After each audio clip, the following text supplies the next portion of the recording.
j'ai plus de muscles sans ta force. J'imprime tout de toi. Un peu comme si nous faisions l'amour. Est-il possible qu'il y ait autant de profondeur dans une seule seconde? Que ce soit si épais? Il peut y avoir une éternité dans une seconde. Qu'est-ce qui se passe, Laura? Qu'est-ce que tu as? Je ne sais pas. Je suis épuisée. Je suis trop fatiguée. Viens t'allonger dans ta chambre, il faut te reposer. Viens. Ça va être terrible, on va nous séparer, Julien. Ça va être terrible. Il faut avoir confiance. Je le sais, Julien, rien ne dure. On va nous arracher.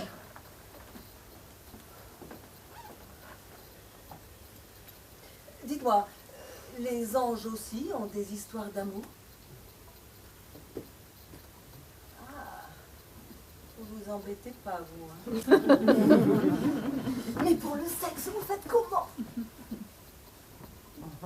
Ah, il y a quand même une justice. Moi? Non, pas tellement.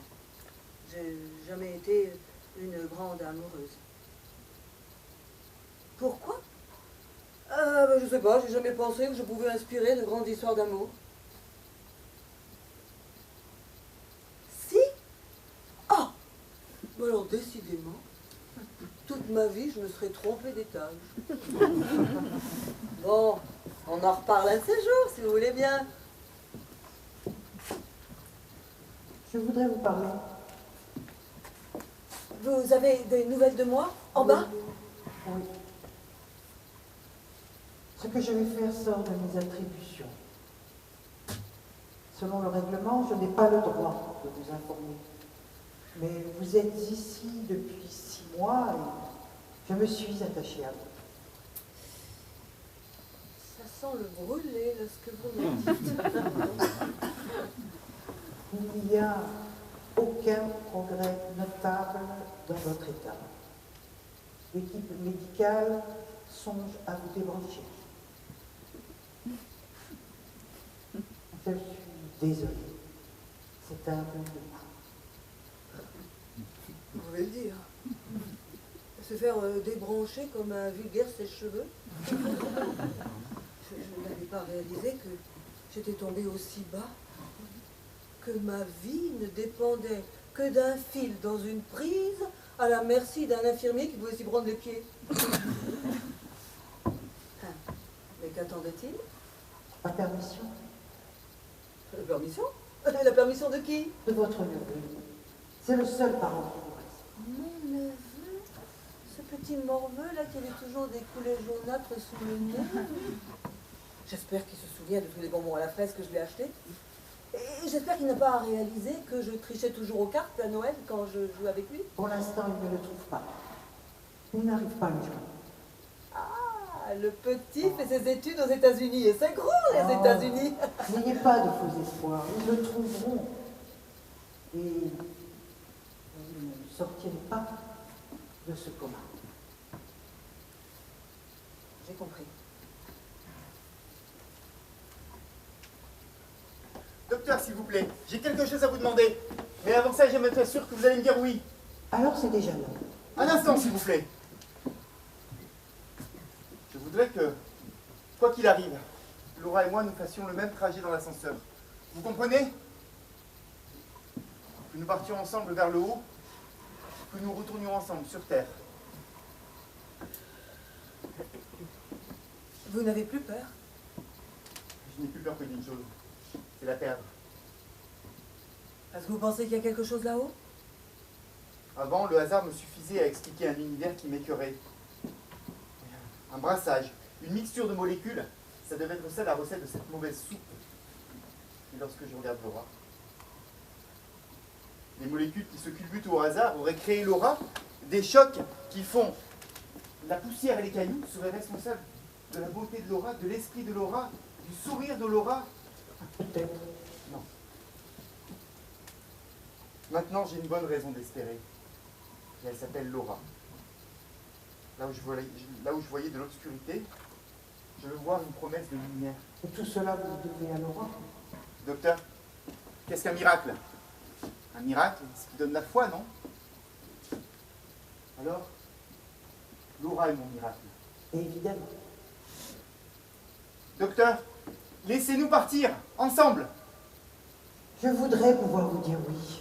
Mais dites oui. Je n'ai aucun pouvoir. Aucun. Le sort de Laura dépend des circonstances et je ne commande pas aux circonstances. Très bien. Très bien. Je retourne voir Laura, je suis idiot de rester longtemps loin d'elle. Merci, docteur. Rude métier, hein, docteur S.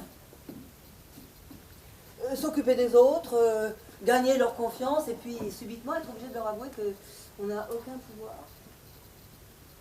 Vous me plaisez, docteur. Au début, je vous trouvais rude. Je vous en voulais de ne même pas nous donner une réponse. Vous ne vouliez pas de réponse. Vous vouliez vous nourrir d'illusions. Ah oui, comme le président des convictions. L'arme des faibles et des inquiets, les convictions. Même une conviction négative valait mieux qu'un doute. Et puis vous avez appris à vous contenter d'hypothèses. Comme c'est beau, les hypothèses. Jouer avec les hypothèses comme avec des bulles de savon, et quand on ne sait plus, imaginez encore. Voilà le numéro de téléphone de mon neveu. Qu'on l'appelle pour me débrancher. C'est inutile. Arrivera ce qui arrivera. Je n'ai pas à communiquer cette information. Je vous en supplie, docteur, je vous en supplie, il faut faire vite. Laura est comme moi, à l'hôpital Saint-Louis. Alors la manœuvre est simple. Il suffit de débrancher un fil, de prendre un petit morceau de chair dans la poitrine et de le descendre 2 étages en dessous. Je vous en supplie. Oui, vous me demandez quelque chose d'interdit? Mais vous n'en avez pas assez de voir défiler des gens ici, les voir prendre conscience de ce qu'ils ont réussi ou raté, les voir quelquefois devenir meilleurs, et puis tout ça ne sert à rien. Mais vous n'en avez pas assez que le destin soit simplement un hasard. Mais que fait Dieu, bon sang? Où il est, Dieu? Il dort? Il est dans le coma, lui aussi? Mais alors, qu'on le réveille. Ou bien, s'il s'en fout vraiment, s'il dort définitivement, eh bien alors, remplacez-le, vous jouez la providence. La providence. Que l'univers tienne compte de vos mérites, que les bons soient récompensés et les mauvais châtiés. Oui, une justice. N'importe quoi qui ressemblerait à une justice, et même une justice injuste, c'est ça qu'on voudrait dire. Des dieux capricieux et partisans, et même un Dieu terriblement arbitraire. Cela voudrait dire qu'il y a un ordre, une volonté, une pensée, quelque chose qui ressemble à de l'ordre, au-dessus de tout. Au lieu de ça, depuis toujours, la vie n'est que ce que sourde, aveugle, indifférent. La matière, et se fout de votre courage et de votre dignité. Et la volonté, hein? Ma volonté, la vôtre. Vous séjournez dans l'endroit du monde où la volonté est le moins présente. D'accord. L'ordre des choses suit ses propres lois de composition et de décomposition. Mais est-ce qu'une fois, rien qu'une fois, vous ne voudriez pas mettre volontairement un petit grain de sable différent dans cette machine indifférente? Un tout petit grain de sable, tout simplement, minuscule, tout simplement humain, pour en finir avec le hasard. Et puis, docteur, imaginez la volupté d'enfreindre le règlement. Pourquoi ne pouvez-vous vous empêcher de mener des sottises à des réflexions intelligentes?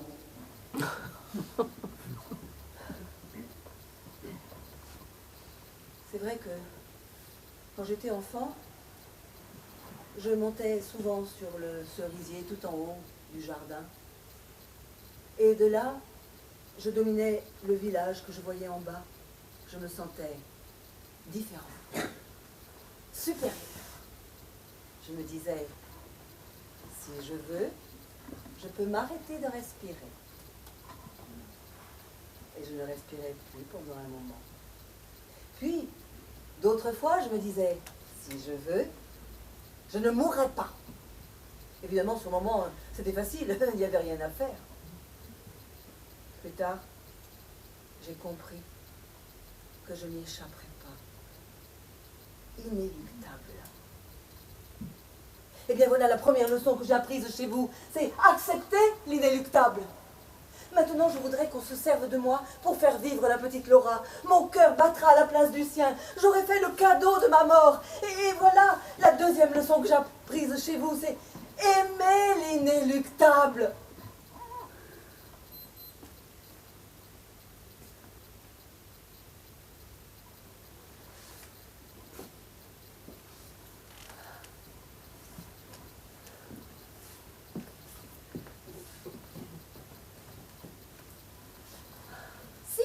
Je t'assure, on oublie tout ce qui s'est passé ici lorsqu'on redescend sur Terre. Je n'ai gardé aucune conscience de mon dernier séjour. La mémoire n'en est revenue que lorsque les portes de l'ascenseur se sont ouvertes. Julien, imagine que nous n'allions pas nous reconnaître. Impossible. Je me fais aucun souci, je te reconnaîtrai. Non, nous allons nous croiser n'importe où, dans une couloir, dans la rue. Ton regard va passer au-dessus du mien et tu ne m'apercevras même pas. Je te chercherai de partout. Oui, mais cependant, je veux que tu t'entraînes. Quoi? Je sais une chose qu'ignore même le docteur S. Lors de mon précédent séjour, j'ai appris à danser le tango avec Juan, un homme qui se trouvait ici. Comment? Il avait plus de 80 ans. Il était tellement heureux de se retrouver souple, libéré de ses rhumatismes, qu'il avait envie de danser. Je lui ai servi de partenaire. Je n'avais jamais dansé. Bon, soit. Et alors? Quand je suis redescendue sur Terre, j'ai oublié cet hôtel, et Juan, et les leçons de tango. Mais mon pied savait les pas. Je les esquissais malgré moi. On oublie tout ce qui s'est passé sur Terre lorsqu'on redescend ici. Mais la peau, on garde la trace. Nous devons nous entraîner. Je veux être certaine que tu me reconnaisses. Si tes mains ne sentent pas ça, ce n'est pas moi. Je t'aime. Sans mes cheveux. Un parfum d'herbe coupée et une odeur de myrtille. Si tu ne sens pas ça, ce n'est pas moi. Je t'aime. Regarde mes yeux. Des fils verts et violets. Combien? Possible à dire, il y en a plus de 1000. S'il y en a moins de 1000, ce n'est pas moi. Laura, je ne t'oublierai pas. Julien, il faut que je vous parle dans votre chambre. Bien.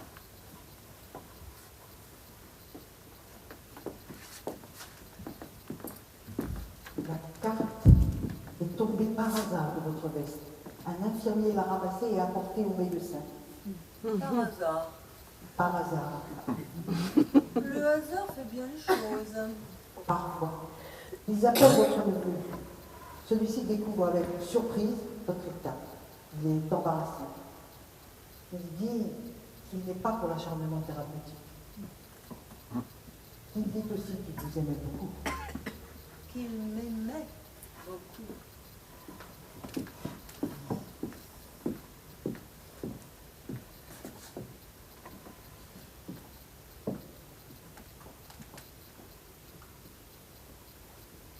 Vous ne vous sentez pas bien? Oh, si, Laura. Tout va très bien. Très bien. Vous savez, avant, j'avais une fille comme vous.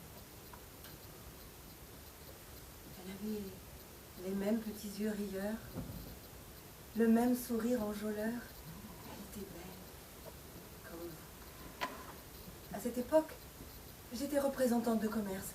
Alors, les déplacements éternels, les chambres d'hôtel interchangeables, les clients qui vous claquent la porte au nez. Mais dans cet enfer, il y avait ma fille, mon étoile, ma lumière. Et puis j'ai fait de meilleures affaires et j'ai signé des contrats outre-Atlantique. Alors un jour, que j'étais au fin fond des États-Unis, elle m'a appelée d'une petite voix humide en me disant: Maman, je suis malade. Mais je ne pouvais pas partir. J'étais coincée. Je ne pouvais pas tout plaquer, prendre un avion et aller à son chevet comme ça. J'étais en train de négocier le plus gros contrat que j'avais jamais fait de ma vie et de la vie de ma société. Elle m'appelait tous les soirs d'une voix de plus en plus faible. On a dû l'hospitaliser. Une méchante maladie l'a emporté à 20 ans. Je suis arrivée trop tard. Après. Alors j'ai tout claqué, je suis partie. Je voulais l'entendre encore parler, alors j'ai quitté mon travail. J'ai fait tourner des tables tournantes, briller des boules de cristal. Je voulais qu'elle me parle encore, mais en vain. Je me suis déguisée en Madame Bonaventure. Je n'ai rien su faire pour elle. Vous ne pouviez pas. Mais je n'étais même pas là. Vous ne pouviez pas. Je voulais me rattraper, je voulais... Réparer. Oui, je voulais réparer. Réparer, vous ne pouviez pas. Si. On le peut. Vraiment? Je l'ai fait. Ce dit être un jour merveilleux. Avec quelqu'un d'autre. Merveilleux, oui. Je vous aime bien, Madame Bonaventure. Les autres se moquent un peu de vous, mais moi, je vous aime bien. Merci, Laura. Laura, je suis obligée de vous demander de me laisser seule avec Madame Bonaventure. Bien, docteur. À tout à l'heure, Madame Bonaventure. À tout à l'heure. Excusez-moi, nous sommes déjà en retard. Dites-moi, est-ce que ça va marcher? Voulez-vous bien prendre place dans l'ascenseur?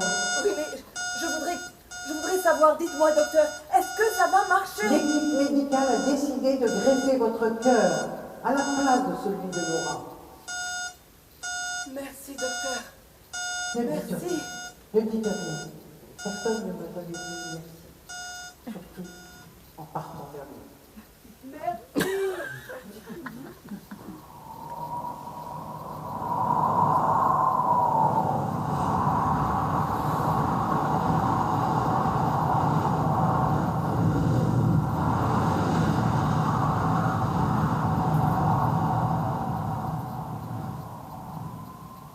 Je sais, c'est contre la règle. Allez vite chercher Laura. Laura, c'est votre équipe. Pas déjà! Non! Pas déjà! S'il vous plaît, Laura, il n'y a pas une seconde à perdre. Mais Madame Bonaventure, j'aurais voulu dire au revoir, Madame Bonaventure. Fais confiance, mon amour.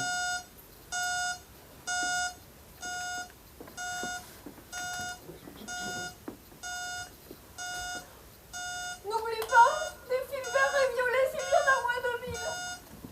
Ce n'est pas moi.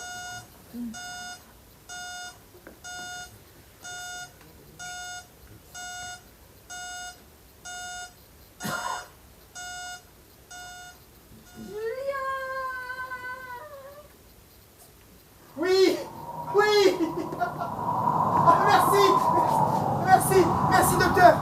Merci de m'avoir dit ce qu'avait fait la voyante pour Laura, sinon je crois que je n'aurais pas eu la force de l'accompagner jusqu'au bout. Merci! Oh, merci! Taisez-vous. Taisez-vous. Rien ne se passera dans l'arrêt. Demain, ce sera différent. Vous avez raison. Demain ne sera pas différent. Julien, ce sera bientôt votre tour. Dans quel sens? Je ne Vers sais- le haut ou vers le bas? Je ne sais pas. Docteur, est-ce que vous savez, vous, ce qu'il y a là-haut? Non. Comment, même vous? Pour moi, comme pour vous, la mort n'est pas un fait, mais un mystère. Alors vous ne savez pas ce qu'est la mort? Pas pire des choses qui pourraient arriver à cette question. C'est une réponse. C'est votre tour, Julien.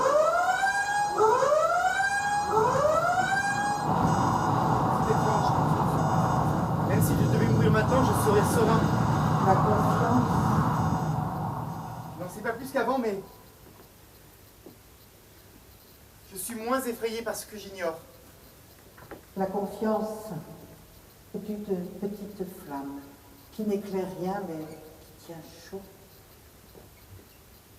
Docteur, si Laura et moi nous nous retrouvons sur Terre, pensez-vous que nous allons nous reconnaître?